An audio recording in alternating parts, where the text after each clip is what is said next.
Neste seminário, eu vou estar falando sobre o terceiro capítulo do livro Métodos Empíricos para Inteligência Artificial. Esse terceiro capítulo fala sobre as questões básicas do design experimental. O objetivo desse capítulo é apresentar os fundamentos desse design experimental.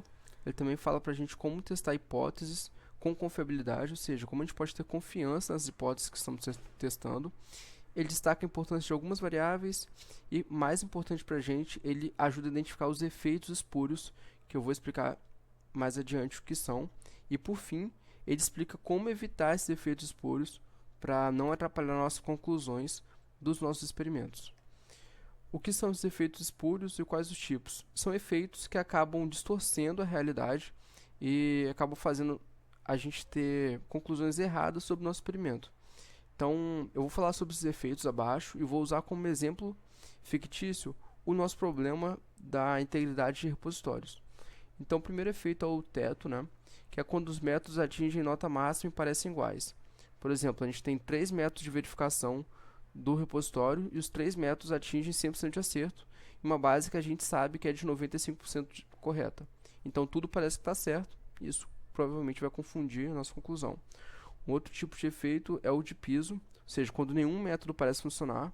Em um teste com documentos corrompidos, todos os métodos falham, nenhum se destaca. Um terceiro é a regressão à média, ou seja, uma melhora natural após um péssimo desempenho.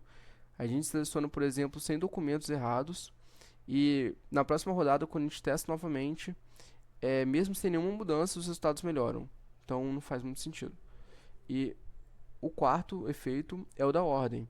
Ou seja, quando a gente troca a ordem dos documentos, nesse caso, eles afetam o resultado, né? Ou seja, testando documentos de uma área de exatas e depois de uma área de humanas, os métodos parecem variar com o desempenho. A ordem pode estar influenciando nisso, isso pode ser um efeito espúrio também. Então, como a gente pode identificar isso e como a gente pode usar o esquema fatorial, né, como ferramenta para poder evitar esse efeito, né?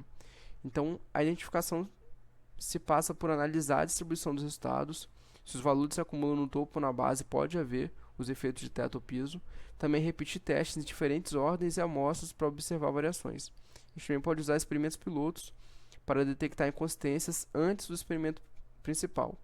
A principal ferramenta para a gente poder evitar esses efeitos espúrios é o esquema fatorial. E no contexto da integridade do repositório, esse esquema vai consistir em testar todas as combinações possíveis de níveis de duas ou mais variáveis dependentes. Por exemplo, a gente tem duas variáveis aí, o tipo de documento e o método de verificação, né?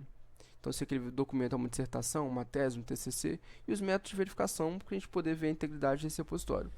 O esquema fatorial vai cruzar a amostra desse tipo de documentos com os métodos de verificação, né? Ou seja, fazer o cruzamento entre todas as amostras com todos os tipos, revelando padrões sem exigir a verificação de todos os arquivos. Ou seja, a gente pode ter algumas conclusões como o modelo A é melhor que os outros, né? Ou alguns efeitos de interação, como por exemplo, o modelo A funciona bem para dissertações, mas não para artigos ou teses. E esse tipo de experimento é essencial para garantir que os métodos escolhidos para verificação ofereçam confiabilidade sem a necessidade principal, né, que é o que a gente quer mais evitar, que é ter que verificar todos os documentos manualmente.